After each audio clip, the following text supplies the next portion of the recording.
Pasar kelihatannya tidak akan terlalu agresif setidaknya sampai rilis data yang penting. Salah satunya adalah terkait dengan data Inggris dan juga CPI. Jadi kita akan lihat potensi pergerakan dari pound sterling terlebih dulu karena jelang rilis data pekerjaan. Kemudian di malam hari akan kita lihat juga terkait dengan potensi apa yang akan bisa terjadi kepada emas berikutnya. Oke, ini adalah grafik US Treasury Yield dan lagi-lagi teman-teman bisa lihat di sini potensi yang sempat kita gambarkan dengan potensi head and shoulder. Kalau Anda lihat dengan rekaman video dari live streaming kemarin di hari Senin, kita sempat membahas ini teman-teman. Kondisinya adalah rejection yang kita harapkan, lalu kemudian apa yang kita dapatkan? Ya, ini adalah betul-betul rejection, persis dengan apa yang kita harapkan. Ya, inilah yang akan menjadi tanda-tanda berikutnya. Kalau memang ternyata betul apa yang kita perkirakan kemarin, maka kali ini pergerakannya akan tinggal melirik ataupun potensi dari penurunan berikutnya. Saya bagi sebagai dua tahap karena kita akan melihat selain inflasi minggu ini, tapi juga terkait dengan retail sales. Tentunya malam ini akan menjadi pemicu, salah satu pemicu setidaknya. Jadi ya, inilah yang kemungkinan bisa terjadi. Kalau kita asumsikan bahwa kemarin kita melihat ini adalah sebagai level yang potensi sebagai left shoulder, kemudian ini bagian head, maka inilah bagian right shoulder, dan sepertinya on the way. Dan lalu kemudian potensi dia penurunan akan berlanjut kepada level support berikutnya. Dan itu kemungkinan kita akan lihatnya sebagai potensial tekanan kepada neckline. Nah, meskipun demikian, hati-hati. Kemungkinannya tergantung dari data inflasi tersebut. Kalau ternyata data inflasi relatif lebih rendah, maka ini tekanannya jauh bisa lebih langsung tekan di bawah neckline. Tapi kalau tidak, hati-hati. Kemungkinan kita akan dapatkan perlawanan dan baru akan mendapatkan jawaban paling total kurang lebih paling lambatnya di hari Kamis setelah data retail sales Amerika. Nah, seperti itu teman-teman. Kalau kita lihat kondisi dari sini, maka kemungkinan potensi yang paling awal akan kita nantikan adalah pelemahan ataupun US Treasury Yield akan mengalami penurunan. Kemudian kalau kita lihat dari US dollar, potensinya juga kita harapkan terjadi penurunan lanjutan karena kondisi ini juga menunjukkan dia ditutup dengan bearish candle, sehingga kalau kita lihat dari 3 candle terakhir, seharusnya saya rasa ini kita bisa simpulkan sebagai pola dari evening star. Evening star itu artinya potensi penurunan akan kembali terjadi. Nah, oke, sekarang kita lihat dari kondisi pound sterling karena mau tidak mau di jam 2 siang ini kita akan lihat data pekerjaan. Kalau ternyata data pekerjaan Inggris relatif sesuai dengan ekspektasi yang kita bahas di video fundamental, maka yang diharapkan adalah potensinya dia akan cenderung melemah dan itu berarti ada penurunan teman-teman. Jadi skenario tadi pagi kita menyarankan untuk melakukan buy, kemungkinan bisa terganggu oleh data Inggris itu sendiri. Cuman begini teman-teman, reaksi yang akan terjadi di siang hari otomatis akan ditentang dengan potensi reaksi yang akan terjadi di malam hari. Ingat bahwa pound sterling juga akan sangat dipengaruhi oleh sentimen dolar.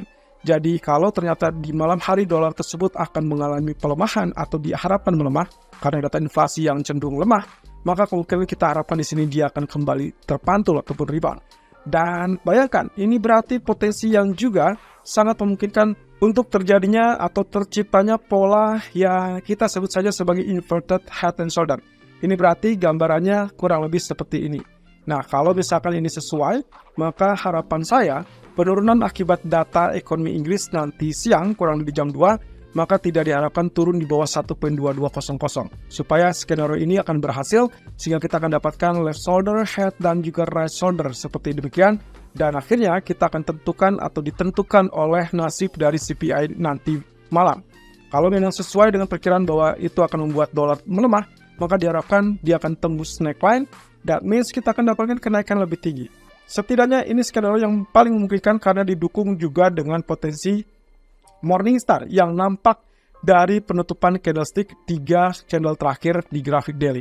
Jadi Morningstar itu artinya ada kesempatan atau peluang untuk mengalami penguatan atau ya kenaikan lebih lanjut.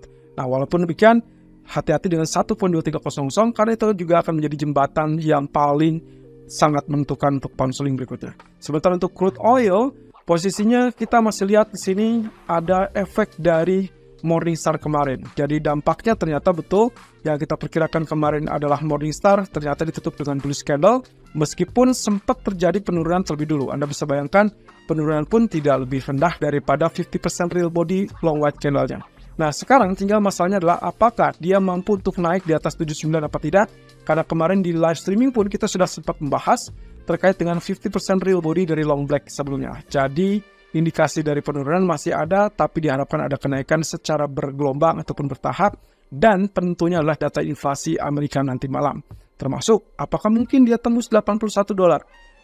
Untuk saat ini saya belum lihat ke arah sana, tapi setidaknya untuk area 80 masih sangat potensial. Dan kalau kita lihat dari grafik K4, ini berarti kita sedang menunggu teman-teman.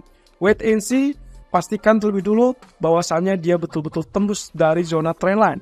Kenapa? Karena kita lihat di sini rejection, rejection, rejection, rejection. Dan ini berarti keempat kali atau kelima kalinya.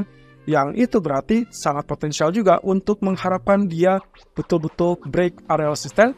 Kemudian dia kembali menguji teritori 80. Itulah sebabnya kenapa tadi saya bilang 80 sangat memungkinkan. Tapi untuk 81 itu nasibnya akan sangat-sangat bergantung dari level 80.50 ini. Jadi langkah pertama saya akan berharap dia bisa tembus di atas 7850.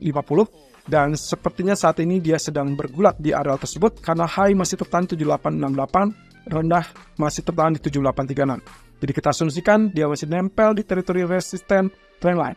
Kalau misalkan ternyata dia berhasil naik, maka kita berharap itu akan terjadi kenaikan bertahap ke level 80.50 dan nantinya akan ditentukan apakah kita akan switch strategi kembali menjadi sell atau lepaskan posisi buy tersebut, atau kita akan tetap pertahankan setidaknya membuka peluang ke level 81 atau bahkan 82. So kunci utamanya adalah breakout. Breakout area resisten itu yang diperlukan sehingga Anda bisa follow buy. Untuk saat ini setidaknya ini masih sangat potensial karena daily tadi kita sudah sempat bahas, ini masih sangat bullish untuk kekuatan dorongan berikutnya. Sementara untuk gold, karena nanti malam data CPI, maka teman-teman bisa perhatikan teritorinya sekarang masih bertahan di teritori trendline dan tidak ada sama sekali areal yang cenderung turun di bawah level trendline. Jadi berderet arealnya cukup cantik di sini, tapi yang saya sangat mengharapkan adalah penurunan itu juga tertahan di zona 1940.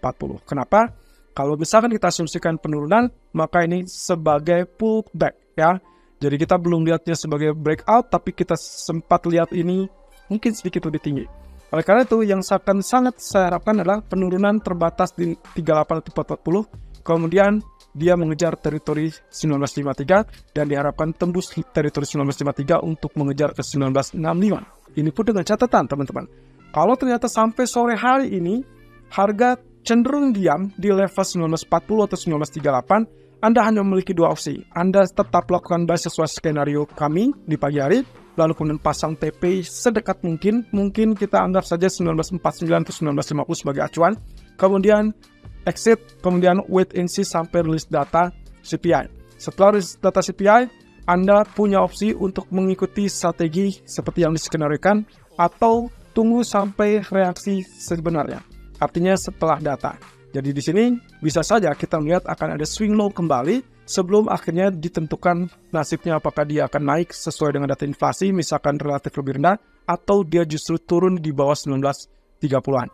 Yang harus Anda cermati adalah level 1931 dan juga 1928. Begitu ada penembusan di bawah 1928, silakan switch strategi menjadi sell.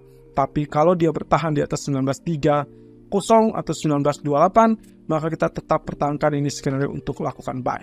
Apalagi kalau dia sampai tembus di atas 1953. Nah, hal ini kalau kita lihat dari grafik daily-nya, persis dengan apa yang juga kemarin kita gambarkan di live streaming, teman-teman. Anda silahkan cek videonya, rekamannya, karena kemarin kita sempat bicara yang kita butuhkan adalah reversal candle, entah itu sebagai doji, ataupun sebagai hammer, ataupun sebagai, ya, kita sebutnya sebagai bullish candle. Dan yang terjadi adalah bullish candle mirip dengan hammer, lalu kemudian munculnya adalah kebetulan dia berada di zona trendline, ataupun di tepat di 38.2% dan juga MA200. Jadi seharusnya secara mudah harusnya ini adalah momentum untuk kembali naik. Tapi hati-hati, karena yang sampai saat ini kita lihat dia tertahan di zona trendline ataupun resisten 1948 sampai 1952. Dan itulah sebabnya kenapa high-nya masih tertahan di 1948. Kalau sampai dia survive, berarti 1950 dan bahkan 1962 sebagai target potensial berikutnya.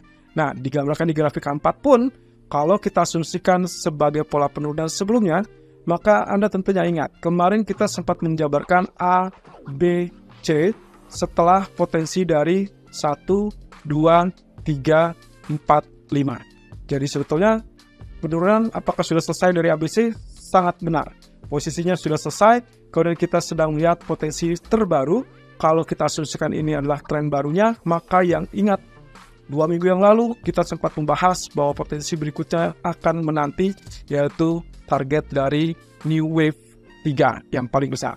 Atau kalau Anda gambarkan secara spesifik, anggap saja wave terakhir ini atau penurunan terakhir secara bertahap kita asumsikan sebagai Elliott Wave turun, maka sebetulnya dia pun sudah dalam fase terakhir dari pola penurunan. Anda bayangkan di sini, ini wave satunya, ini puncak dari wave kedua, kemudian inilah puncak dari wave ketiganya, kemudian inilah keempat, dan terakhir kemarin penurunan adalah 5. Sehingga kenaikan ataupun pantulan di pagi hari menjelang penutupan, itulah relatif disebut sebagai wave A, dan penurunan untuk saat ini dianggap atau diharapkan sebagai wave B, dan sehingga kemudian dia akan terpantul sebagai wave C. So, semua sangat komplit dan juga saling mendukung. Terutama kalau misalkan data nanti malam betul-betul sesuai ekspektasi, inflasinya turun atau bahkan jauh lebih rendah daripada ekspektasi. Jadi nasib untuk pound sterling, untuk emas dan juga untuk crude oil sangat bergantung kepada US dollar nanti malam saat data rilis di jam 20.30.